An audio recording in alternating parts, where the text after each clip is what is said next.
Welcome to Hope for Anxiety and OCD, episode 16. I'm your host, Carrie Bach. Today on the podcast, we are talking about mindfulness with Dr. Irene Kraegal. She's written a book on it, and she leads people in how to develop a mindfulness practice.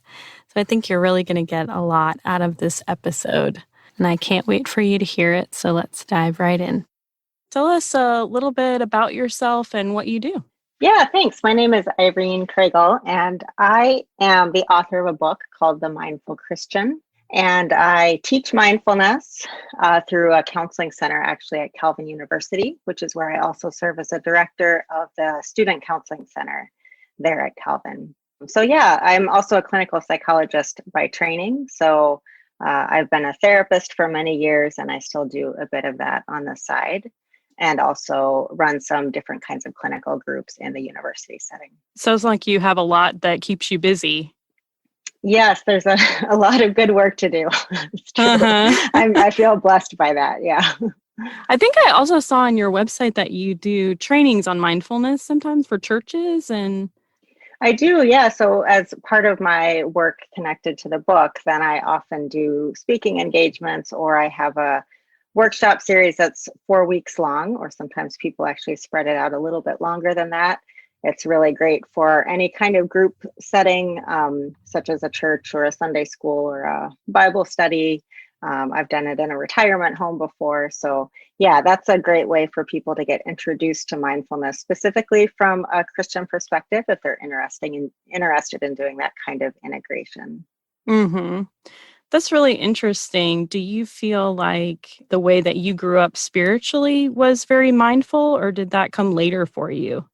Like in terms of your spiritual practice? I would say it came later. I think I was blessed to be in a few different traditions growing up that did acknowledge the need for silence as part of the spiritual journey. And so I learned early on that it was helpful to take long periods of time just to be present to God and to engage in different types of spiritual disciplines that were more than just talking at God, but also receiving from God. So I think all of that laid a really good foundation. I'm not sure that I knew exactly what to do with all of that silence. So I knew that it was encouraged within the Christian tradition that I'd been exposed to practice silence, but I wasn't really clear on how to use that well. And I wasn't really aware at the time of how cognitive my faith was, and how much, even in those times of silence, how much I was perhaps overly focused on thinking about God and developing words to say to God, maybe even trying to hear words from God. And I wasn't really aware that that was even a framework that I was working out of. So I would say it was later, after going through mindfulness training, really through a secular perspective, that I recognized that there are other ways of relating to the world besides just thinking about it. And that became very relevant to my own faith journey as well, to realize that there were different ways of relating to God besides just thinking about God or speaking to God. And so it's really been my experience with mindfulness that has integrated with some of those early lessons I received in my own upbringing about silence. It's been that integration of the two that's allowed me to feel more connected to God, and maybe a little bit less conflicted or tense about questions of faith, and more just present to God in a more kind of communal way. So I'm very grateful for that. That's so good, because I think I grew up in a faith setting that was more scholastic, and it was a lot about learning about God and who he is, and thinking, and emphasis on even changing your thoughts to make them more godly, so to speak. And this idea of practicing silence, or silence being valued, wasn't something that I grew up around, even though now I would say that I definitely value that. I'm curious how you got interested or involved in this kind of vein of mindfulness. Initially, it was really a professional interest. So I mentioned I'm a psychologist by training, and really the mental health field has become very focused on mindfulness over the last maybe 15 years or so. And it's become recognized as one of the main approaches to dealing with depression and anxiety, and also some physical concerns, chronic pain, different things like that. And so I had been hearing about it. Working in a university context, I was aware that I wanted to bring the latest and best tools to the students that I work with there. Right. But at the same time, it was a time in my own life where I was experiencing some personal suffering and feeling that as circumstances in my life had actually come together in some really great ways, my mood wasn't catching up with that. And so some of the grief and loss and difficulty that I had experienced in the past wasn't feeling healed. And I sort of felt like I was longing for a deep practice that could help me to heal in some important ways and learn to experience joy. And so both professionally and then also personally, I really felt drawn to this practice of mindfulness, knowing that it involved silence, but not just in a way of sort of gritting your teeth and bearing it, but more bringing us into silence with a specific set of guidelines and techniques that helped us to work well with that silence. Yeah. And so at that point, I signed up for a mindfulness-based stress reduction course, which is a standardized approach to teaching mindfulness, and found that through the consistent practices of that course and just learning about the framework, that attitude that we bring when we're practicing mindfulness, some of the underlying beliefs, that all gelled so naturally with what I already believed in terms of my Christian faith, and also what I knew about psychology as a clinical psychologist. And so it was a very transformational experience for me to go through that kind of training. You know, I'm not a person who has great habits over time in terms of disciplined practices every single day. I'm always really upfront about that you don't have to be, you don't have to be perfect. You don't have to be perfect. You don't have to be the person that's on your mat 20 minutes every morning and every night to get benefit. I always say I would get more benefit if I practiced in that way. And yet being exposed, especially early on, consistently coming to those practices, even over a couple weeks of meditating each day and trying on these new attitudes and approaches that mindfulness offered, it was a very transformational experience for me. So when I bring it now to clients and when I work with students around learning mindfulness, I really do it from a personal passion as much as a professional understanding of the topic. Right. So people who are listening to this podcast probably have heard the word mindfulness or being mindful, and it's somewhat of a buzzword right now. It has been studied and had good results in terms of what you were saying with anxiety and depression. What exactly is mindfulness? The concept of mindfulness is actually fairly simple. So a quick definition is that it's bringing our attention to the present moment, doing that with intentionality, and doing it with an attitude of non-judgmental, open acceptance of whatever it is that we find there. So it's a simple definition. It's not an easy practice. So we all know that our minds tend to wander very frequently outside of the present moment. We really spend a lot of our time in general thinking about the past and rehashing what's already happened, what's been said, what our experiences were. And then we often spend a lot of time in the future as well, imagining how things will turn out. And both when our minds go into the past and when they go into the future, there's a tendency for us to be wandering around in sort of negative thoughts or negative emotional states, either remembering the worst or preparing for the worst to come. And so that's not great for our mental health. It's not great for our levels of happiness and contentment and joy. So mindfulness is this idea of noticing that our minds are doing that. We don't stay in some perfectly present state of awareness all the time. As you said, we don't have to be perfect with this. And it is actually sometimes helpful to debrief what's happened in the past or to plan for the future. And mindfulness allows us to notice when is that movement of our mind helpful and when is it not helpful. And to over and over bring our awareness, our attention back into the present moment. With quite a bit of focus here on our physical experience, So we Mm-hmm. learn to notice thoughts and emotions, and often what's grounding us is an awareness of our physical sensations. There can be a tendency sometimes to live life kind of neck up, to be lost in thinking, lost in sort of a swirling rumination. And so mindfulness includes this expansion of our awareness to include our whole bodies.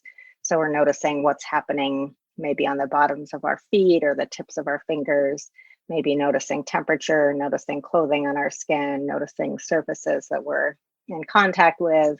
And all of those things can have a very grounding effect for us emotionally as well. So the simple definition is it's paying attention. It's learning to pay attention to the present moment. And as we do that, we are coming to the present moment with that attitude of curiosity, openness, non-judgment, and also with kindness and compassion towards ourselves and towards whatever we find in the moment. Right. That non-judgmental stance piece is really important because sometimes we're aware of what's going on in the present, but we're trying to dodge it and avoid it and hide from it. And feeling states, maybe especially either feeling states or pain, like I don't want to feel that. It's hard. It's too much. And so mindfulness is a good way for people to increase like their distress tolerance, and often kind of prepares in my line of work and working with a lot of people with trauma tends to prepare them for the deeper levels of trauma work. Absolutely. Yeah. And there are so many ways that when we are experiencing pain, emotionally or physically, there can be a very natural response of avoidance. And it makes sense, right? We don't want to hurt. Right. And so if we're feeling pain, there's a tendency to turn away from that, to try to get away from it. And one of the foundational philosophies of mindfulness is that resisting our experience is part of what creates added suffering in our lives. And so we can't avoid experiencing pain. That's out of our control because every human being experiences pain. What we can learn to do is to notice ways that our avoidance of that and our resistance to that are actually increasing our suffering. So we talk about ways that our minds create their own suffering that goes beyond whatever is present in the moment. And so, just like you said, mindfulness is learning then to turn towards those experiences rather than avoiding them, to be able to stay present to whatever is there. And that's very difficult, as you mentioned, in cases of trauma or other situations where we maybe feel flooded by an emotion that's associated with a memory. Our bodies hold all kinds of experiences in them that sometimes can be triggered without our awareness even.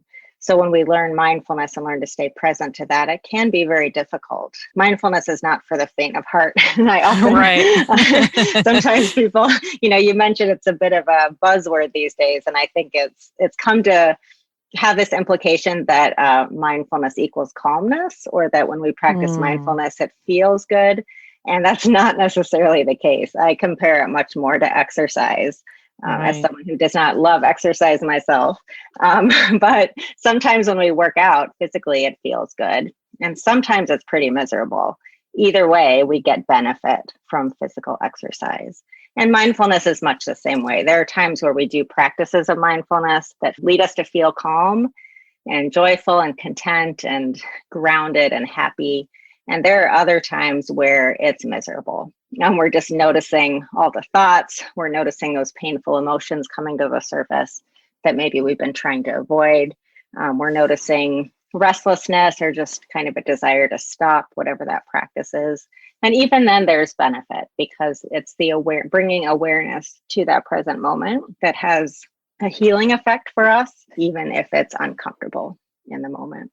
Right. There's this level, I think, sometimes when people try to practice mindfulness, which is counter to a lot of things in our society, because typically we're focused on about 5 things at once and we don't take the time to pause.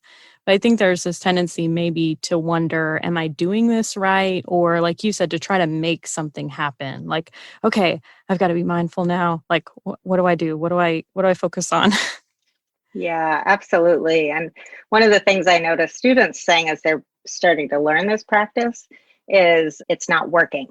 So, we'll kind of be debriefing a mindfulness meditation, and someone will say, well, it didn't work, or it wasn't. Or they'll also sometimes evaluate the practice in terms of, was I doing it right or wrong? A student might say, I don't think I was doing that right. The beautiful thing about mindfulness is that we're learning to notice that pressure to do things a certain way, to get things right, and also that desire for things to be a particular way. So if we say a practice isn't working, usually what we mean is, I didn't feel calm during it, or I noticed that there was unpleasant emotion there, that I had a lot of thoughts. So fortunately, mindfulness does not equal clearing the mind. It doesn't equal being in some sort of perfect state of nirvana somehow. Really, it simply means being present. So you can't mess it up, right? It's just whatever is there is there. And we're more learning to kind of give up that striving and that need to perform, or that need for things to be a certain way, so that we can really practice being present to whatever is there. And for me, a lot of my passion has to do with incorporating mindfulness into the Christian journey. And this is where I see this coming together so naturally, is that I believe that when we are learning to let go of our grip on things having to be a certain way, then we're really creating space to start to notice what God is doing. So we're creating this awareness of things as they are, where we can start to see God at work more clearly. But we have to get out of the way first. We have to learn to give up that need to push and pull and kind of force things to be a certain way. We have to give up some of that control, so that we can see more clearly that divine work that's at play in any given moment. And sometimes that just means slowing down long enough to examine where God is at work in our situation and our world or surrounding us. Absolutely. Yeah. And for me, I think slowing down with an awareness that lets me receive things in the moment instead of just thinking about them. So, kind of going back to that option to learn, there's a different way of relating to the world besides just thinking about it. So when I practice mindfulness, I'm recognizing that God is at work in this moment. And it's not about what I think about that. It's more just, can I slow down and pause enough to open up my hands and receive whatever is there. And so, that physical groundedness of mindfulness helps here. When I become present, for example, to the chair that I'm sitting on, the physical sensations of the chair and the floor that's under my feet, that's provision. So I actually did not make this chair that I'm sitting on, nor did I make this floor that my feet are on right now. And so when I become aware of the solidness of that chair and that floor, when I connect with that, when I become aware of my body sitting upright in this place, these are all gifts that I'm normally not noticing unless I pause to bring my awareness into the present moment without judgment. And then that becomes a spiritual practice. So, different people may have different labels for that depending on their worldview. When I become aware of something like the chair and the floor holding me up with so little work on my own part to make any of that happen, I then receive that as a gift from God. This is a divine gift, that there were people in the world who made this house, who made this chair. And I have this body right now that's been given to me that I can hold up on this chair as I sit here. That's a gift. So yeah, I think that there's extra power for me in recognizing that when we slow down and open up our awareness, there are gifts in every single moment for us to become aware of. In essence, it opens yourself up to gratefulness and thankfulness. Absolutely. Yeah. And it's different than deciding to be grateful. I do know people that seem to have that ability to intentionally turn their mind towards gratitude. And that doesn't come very naturally to me, just to say, I'm going to be grateful today, because as soon as I start to think of things I'm grateful for, it's very easy for me to think of all the things that are going wrong. So okay, I have this, but I don't have that, or this good thing happened, but that bad thing happened. And so it can become a power struggle in my own mind. Practicing mindfulness is a bit different in that it just gets me in touch with what's right here, right now, so that there's no power struggle around it. I'm not trying to think a certain thing about it that's grateful. I'm simply receiving it. And that really does then open up my heart to gratitude, so that Mm-hmm. it's not just a cognition, but it also becomes an emotional and even a physical experience to open up and receive that. Mm-hmm. I know that mindfulness really has its origins in Eastern traditions like Buddhism. And I think that has led some Christians to be kind of wary of it, or maybe they've been involved in a place where someone did a mindfulness exercise and it did have that Eastern Buddhist type bent to it. How do you see mindfulness aligning with the Christian faith? Yeah, I think there are a lot of different ways we can approach that. And the definition itself is so simple that I'm not sure we can attribute it just to one religious or cultural tradition. Certainly, Buddhism is a tradition that has highlighted present moment awareness and has really built a whole set of spiritual practices around present moment awareness and provided some really beautiful ways to pursue that. And present moment awareness is present in every major world religion. So, really, wherever people are seeking God, they are going to need to learn to be present in the moment. That's the only place we can meet God. And so, certainly in the Christian tradition, we can see the role of silence and contemplation and present moment awareness throughout scripture, throughout a variety of different traditions within Christianity. And even in modern times, there are some sort of older practices that are coming back that are becoming more popular lately that have this present moment awareness very deeply interwoven in. So I think of things like the Ignatian tradition that has a lot of language in it that very much overlaps with mindfulness principles.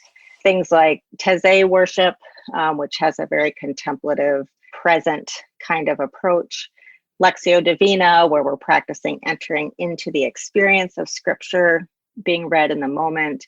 Centering prayer is very much a mindfulness type of practice with God really as the object of our attention during those practices.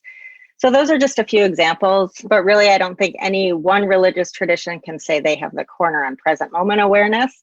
Right. But certainly in the last few decades here in the United States, the popularization of mindfulness principles have very much come through that Buddhist tradition.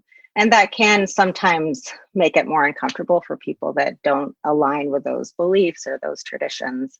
And so I often talk about this in terms of culture and needing to be interculturally competent and also to understand it's always important for us to be sorting out the differences between culture and theology. And so sometimes when Yes. people are reacting to mindfulness with some fear, sometimes people are fearful.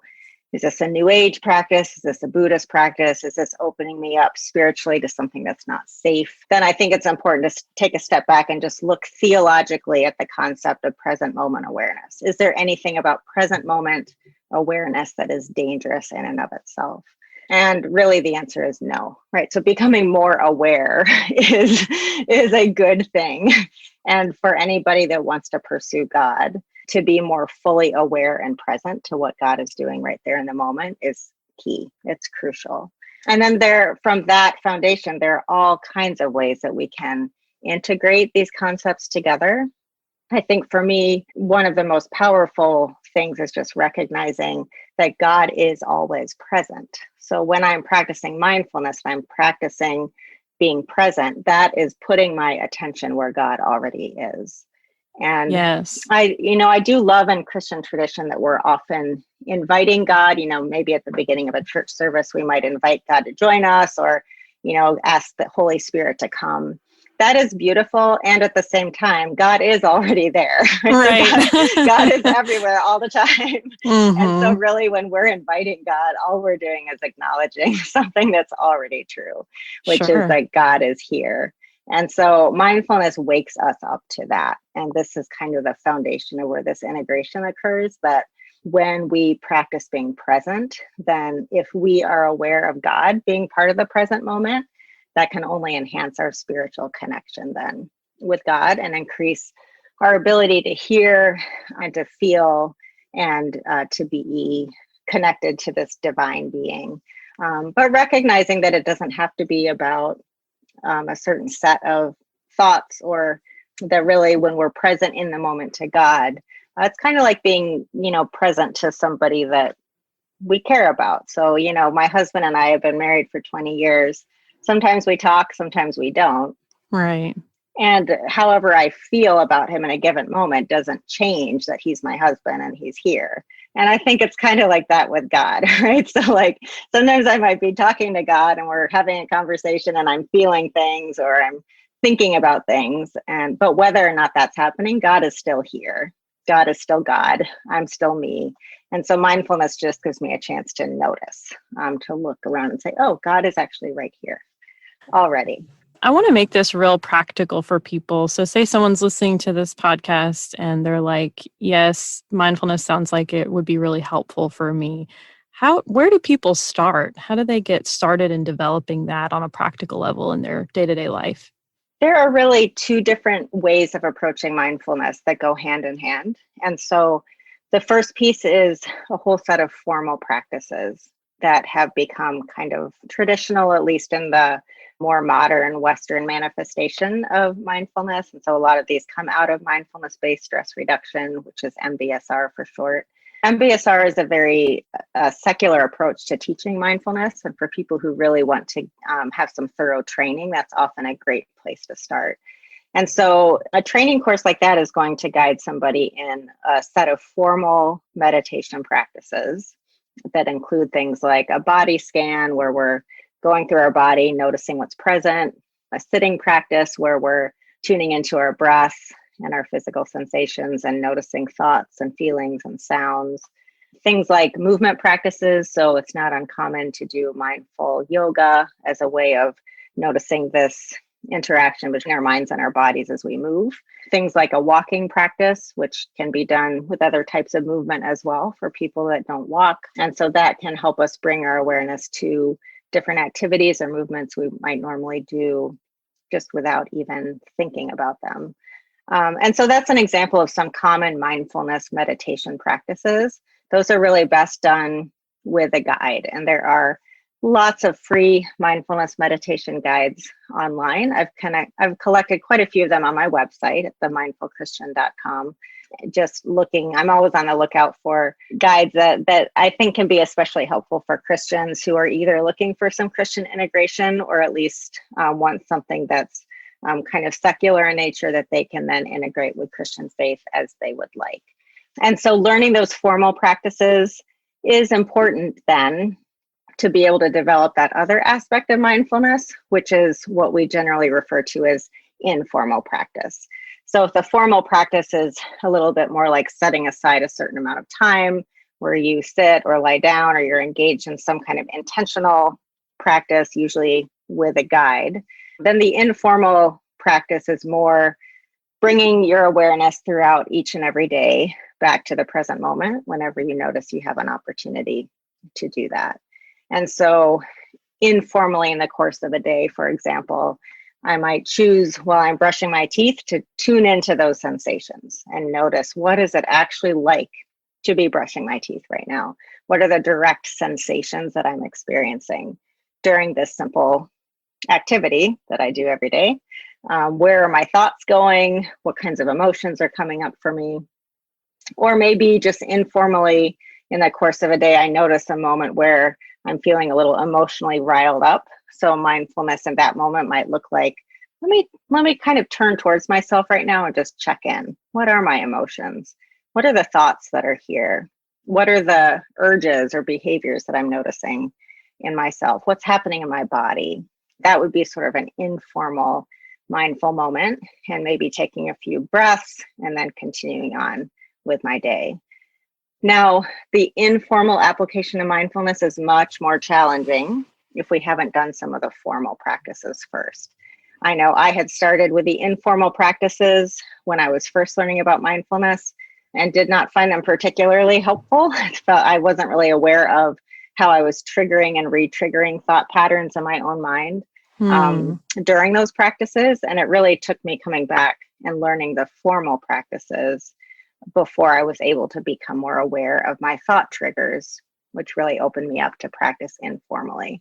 Now, I already mentioned I'm not like the world's biggest rock star at the formal practices in terms of consistency.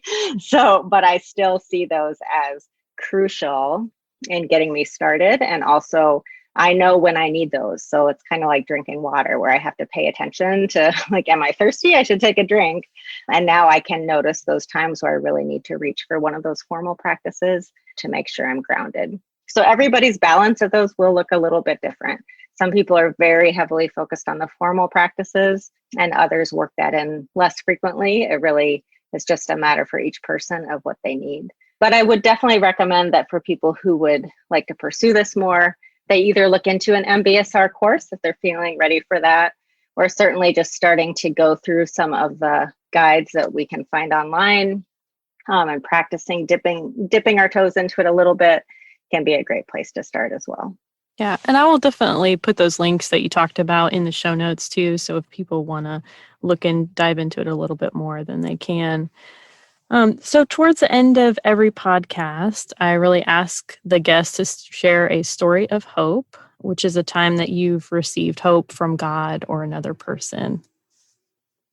Yeah, that's a really beautiful question. And I've given some thought to this because you did give me a heads up. You would be asking me this.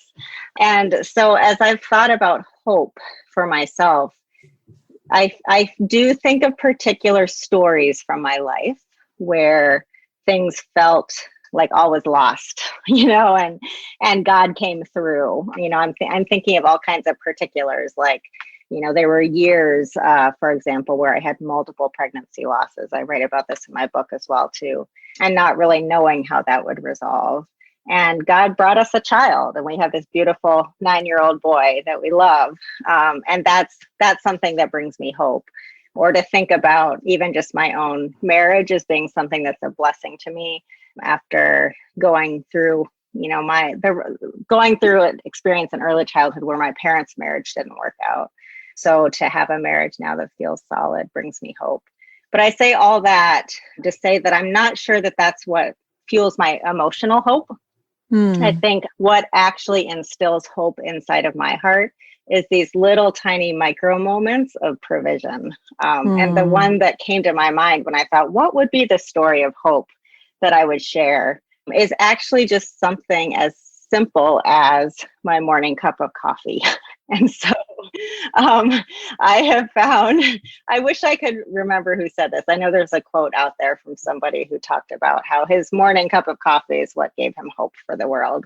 And I really think that there's some truth in that when I bring a mindful awareness to the present moment around those things that bring me joy, something in the morning like a cup of coffee, smelling it, the warmth of the cup, recognizing all the people involved in bringing that coffee to me, all the growers and the people who worked to process it and the people who packaged it and brought it around the world and, the people who made the coffee pot. And I mean, you can kind of go on and on about all the people involved in something as simple as a cup of coffee. And then to be present to that experience, that is what actually ignites hope in my heart. And those little things happen throughout the course of every day. Those little moments of provision, those moments of recognizing that no matter how lost things seem in the world, and they will always seem broken in the world, right? We live in a broken world. So no matter how aware we are in any given moment or any given year of how challenging things are, there are still these small pieces of provision every single moment. And that truly gives me hope. So that's what kind of wakens my heart up to say, oh, I'm okay. The world's okay. I'm being given what I need right now. And I know that in every moment moving forward, God will continue to give me what I need. And that's a hopeful thing for me. That's awesome. Thank you so much for sharing that. I think it's just very relevant to what we talked about today. Yeah, well, and certainly this particular season too. I mean, as we talk, we're kind of nearing the end of 2020 here, and It's been a year where we've recognized globally so many challenges in terms of health and mental well-being and injustice on so many different levels and so many layers of difficulty. It hasn't been a year that we've been able to pretend that things are feeling fine all the time, right? So something like mindfulness I think has been crucial for me in recognizing that we're not okay because we have it all figured out and we know what's going to happen. We are okay because God is providing for us in each moment. And so mindfulness really helps open me up to that awareness. That's so good. I think that this show was very helpful and informative and practical for people. And I hope that it sparks a desire and encouragement for them to start practicing mindfulness on their own if they haven't, or if they have started it, to know you can't mess it up. I love things that you can't mess up. How great is that? I know, right? Yeah, exactly. Yeah. Well, I hope it is helpful for people. And I think, for people who pursue mindfulness, oftentimes it's just finding the right style, the right resource. It's a very simple concept, but can be practiced in a lot of different ways. So I hope that those listening will give it a chance. So thank you so much for the chance to talk about it today. I really appreciate that. Yeah, thank you. I hope that you all enjoyed listening to this interview as much as I did getting to talk to Dr. Kraegel. It was really insightful in how we can meet God in this present moment as He is always with us. That's so awesome and such a beautiful part of our faith experience. Definitely check out the show notes on this episode if you're looking for more information on mindfulness. Would you like to give suggestions for future shows? Hop on over to hopeforanxietyandocd.com and click on the contact page. Thank you so much for listening.